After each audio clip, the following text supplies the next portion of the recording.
राम राम जी।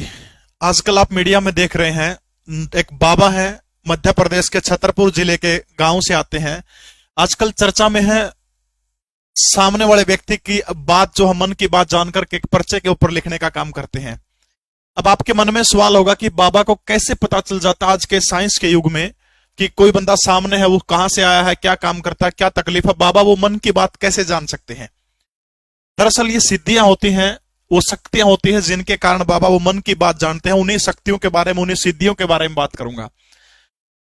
अब ये बाबा जो है चर्चा में क्यों आया? दरअसल महाराष्ट्र का एक नागपुर पड़ता है, आपको पता है, जहां पर राष्ट्रीय स्वयंसेवक संघ का मुख्यालय, वहां पर वो कथा वाचन के लिए गए थे, कथा भी करने का काम करते हैं। वहां पर एक संस्था है जिसका नाम है अंधश्रद्धा निर्मूलन समिति। उसके एक नेता है या फिर उसके कोई संरक्षक है जिनका नाम है श्याम मानव।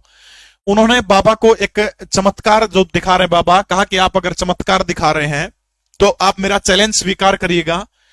मेरे बराबर वाले कमरे में क्या क्या सामान है, वो सामान आप बता दीजिए, मैं आपको 30 लाख रुपए दूंगा।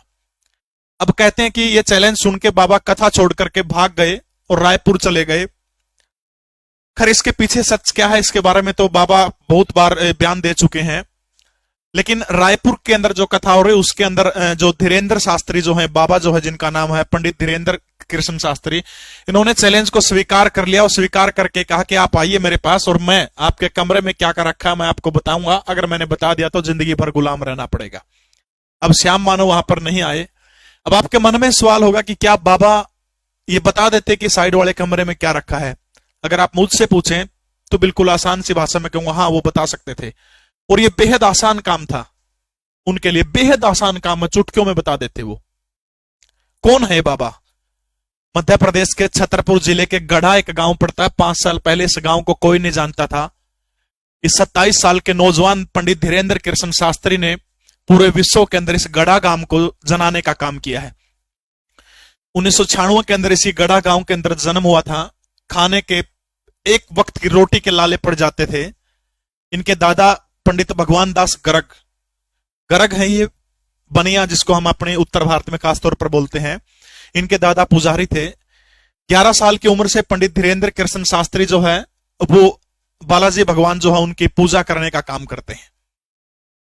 उनके हाथ में भगवान हनुमान की गदा रहती है, उसको घुमाते हैं, घुमाने के बाद में चमत्कार करते हैं। लेकिन आपके मन में एक सवाल होगा कि क्या वास्तव में चमत्कार करते हैं? क्या वो एक अंधविश्वास फैलाते हैं? क्या कुछ शक्तियां हैं? उनका जवाब मैं उनको देने का काम आप लोगों को करूंगा।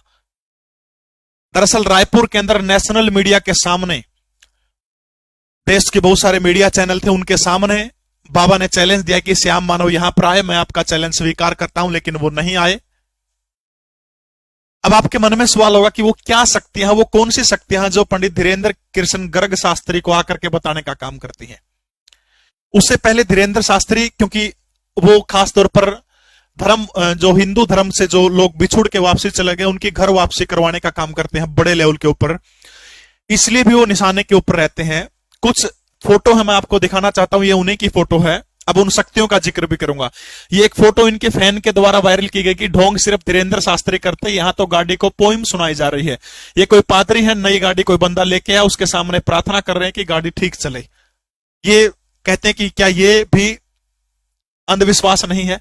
एक और तस्वीर दिखाता हूं जो बहुत वायरल हो रही है। ये पंडित धीरेन्द्र कृष्ण शास्त्री हैं, कोई ब्रिटिश महिला है, उनसे गले मिल रहे हैं। ये फोटो बहुत ज्यादा वायरल हो रही है कि देखिए किस तरह से गले मिलते हुए एक साधु को शोभा नहीं देता। अगर मेरा पर्सनल ओपिनियन आप इसके अंदर समझो तो साधु जो होता है, दिल से मिलने की भावना होती है। हम माँ से भी गले मिलते हैं, हम बहन से भी गले मिलते हैं, क्या वहां पर हम गलत हो जाते हैं? अब इसके मन की भावना, इनके मन की भावना क्या है उसको कौन समझ सकता है? इस तरह के फोटो लगा के वायरल करना क्या उचित नहीं है। अब आपके मन में सवाल होगा कि वो शक्तियां, वो ताकतें कौन सी हैं? क्या सचमुच भगवान हनुमान आकर के उनको बताते हैं जैसे वो बालाजी का नाम लेते हैं? मेरा उत्तर है नहीं। भगवान हनुमान इतने सस्ते नहीं है कि वो किसी को आकर के बताएं कि सामने वाले के मन में क्या चल रहा है। अब वो शक्तियां देख लीजिए कौन सी है। सबसे पहला नाम है, एक सिद्धि है जिसका नाम है कर्ण पिशाचिनी सिद्धि। कर्ण पिशाचिनी सिद्धि, ठीक है। हो सकता है आप मेरे को बेवकूफ कहें, लेकिन आप इस सिद्धि के बारे में गूगल में सर्च करना कि कर्ण पिशाचिनी सिद्धि क्या होती है। दरअसल ये जो सिद्धि होती है, तांत्रिक विद्या होती है, कुछ मंत्र उच्चारण का आपको गहन अध्ययन करना पड़ता है, सालों साल इस तपस्या के अंदर लग जाते हैं। इसके बाद एक अलौकिक शक्ति होती है, एक देवी होती है, इसको कर्ण पिशाचिनी माता कहते हैं। कहते वो कान में आकर के बैठ जाती है। जो इस तपस्या को करता है उसके कान में भयंकर दर्द होता है।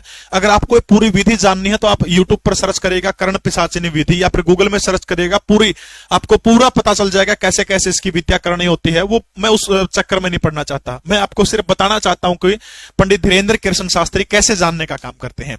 अब ये मंत्रोच्चारण से कठिन तपस्या होती है, उस कठिन तपस्या के मंत्रों के हवान से वो देवी आकर के कान में सब बताने का काम करती है कि सामने वाला कौन है, किस गांव से आया है, क्या काम करता है।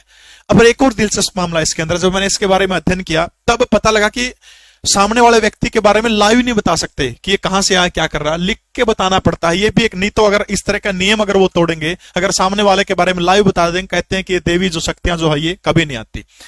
अपने नवरात्रों के अंदर विद्याओं का जिक्र सुना होगा, 10 महाविद्याएं हैं। 10 महाविद्याओं में से एक 9वीं महाविद्या जिसका नाम है कर्ण मातंगी साधना। कर्ण मातंगी साधना, ये जो कर्ण मातंगी साधना जो है ये भी यही काम करती है। मां मातंगी जो है का काम क्या करती है, मां मातंगी जो साधक कर्ण मातंगी यंत्र होता है, इसका भी एक मंत्र उच्चारण के साथ में पूरी विधि आपको गूगल यूट्यूब पे मिल जाएगी कि कर्ण मातंगी साधना क्या होती है। अगर आपको मेरी बात पे यकीन नहीं हो रहा कि मैं अंधविश्वास फैला रहा हूं, आप गूगल करिएगा, इन दोनों विधियों के बारे में एक बार सर्च करिएगा, उसके बाद मेरी वीडियो पर कमेंट करिएगा, ठीक है। कर्ण मातंगी साधना के अंदर कान के अंदर आकर के कर्ण मां मातंगी बताने का काम करती है। सामने वाला व्यक्ति क्या करता है, इससे भूत भविष्य वर्तमान तीनों चीजों के बारे में पता चल जाता है। ये आप गूगल इनके बारे में कर सकते हैं। अब सबसे बड़ा सवाल है कि क्या पंडित धीरेन्द्र कृष्ण शास्त्री जो हैं, क्या उनके पास में भगवान हनुमान बताते हैं या फिर ये विद्याएं हैं उनके पास में, ज्योतिष की या फिर या कहिए सिद्धि की। ये दो ही महत्वपूर्ण विद्याएं हैं जिनके सहारे कोई व्यक्ति क्या जान सकता है कि भूत भविष्य वर्तमान सामने वाले व्यक्ति के बारे में बता देता है। दरअसल ये जो कर्ण पिशाचिनी साधना होती है बड़ी कठिन साधना होती है। शास्त्रों के अंदर इसके बारे में जब मैंने अध्ययन किया तो कहते हैं कि यह साधना करने वाला व्यक्ति नरक भोगता है, या फिर उसका जो जिंदगी का अंतिम पड़ाव होता है वो इतना भयंकर होता है, वो इतना दुसावर होता है कि हर किसी को नहीं करनी चाहिए। इसलिए हो सकता है बाबा धीरेन्द्र शास्त्री इन विद्याओं के बारे में न बता के सीधे भगवान हनुमान की पूजा प्रेरित करने के लिए कहते हैं। सिर्फ साधक को वो आवाज सुनाई देती है, सिर्फ साधक को। अब आपके मन में एक प्रश्न होगा कि धीरेन्द्र शास्त्री आतंकवादी घटनाओं के बारे में क्यों नहीं बताते, कोरोना जैसी विश्वव्यापी महामारी आई उसके बारे में धीरेन्द्र शास्त्री ने क्यों नहीं बताया। दरअसल ये जो विद्याएं होती है, चाहे मैं कर्ण पिशाचिनी की बात करूं, मां मातंगी साधना की बात करूं, ये कान में आकर के जो व्यक्ति सामने आता है, जिस व्यक्ति का चेहरा सामने होता है, आपने कई बार इनकी वीडियो आपने देखी होगी तो कई बार कहते हैं जरा जोर से ऊंचा बोलो। एक पंडोकर सरकार के बाबा हैं, मां तारा देवी दिव्य दरबार है, उड़ीसा में एक दिव्य दरबार, बहुत सारे दरबार आपको मिल जाएंगे, ठीक है। वो कहते हैं थोड़ा ऊंचे बोलो क्योंकि उनको कान में वो देवी की आवाज आती है। इसलिए जो व्यक्ति सामने आता है और सामने वाले व्यक्ति के मन में जो सवाल है सिर्फ वही बता सकते हैं, भविष्य वाली घटनाओं के बारे में नहीं बता सकते। क्या इसकी जिंदगी में पीछे क्या क्या हुआ, सिर्फ उतना ही बता सकते हैं। ये भविष्य के बारे में इनको जानकारी नहीं होती, सिर्फ अपने तुक्के से अनुभव के आधार पर ये लोग बताने का काम करते हैं। तो इन विद्याओं के दम पर पंडित धीरेन्द्र ब्रह्म शास्त्री जो हैं वो सनातन का प्रचार करने का काम कर रहे हैं। 1% भी अंधविश्वास नहीं है, पाखंड नहीं है। हाँ, पहले गूगल करिएगा इनके बारे में, हो सकता है आप नहीं मानेंगे क्योंकि ये सिद्धियां बड़ी कठिन सिद्धियां हैं, कोई भी व्यक्ति इनको प्राप्त कर सकता है। बरसते इनके नियम, आपको जो नियम है वो नियम आपको उनके फॉलो करने पड़ेंगे। पूरी विधि आप गूगल यूट्यूब में सर्च करेंगे, आपको उसकी पूरी की पूरी विधि मिल जाएगी। अगर आप भी करना चाहते हैं तो ये विधि कर सकते हैं। भूत भविष्य वर्तमान की जानकारी, भूत की जानकारी पूरी की पूरी आपको हो जाएगी, ये गारंटी बहुत सारे लोग लेते हैं। आपको YouTube पे बहुत सारे लेक्चर इनके बारे में मिल जाएंगे। तो ये थे आज की कहानी पंडित धीरेन्द्र शास्त्री। आपको कहानी कैसे लगी कमेंट जरूर करिएगा। जय हिंद, भारत माता की जय।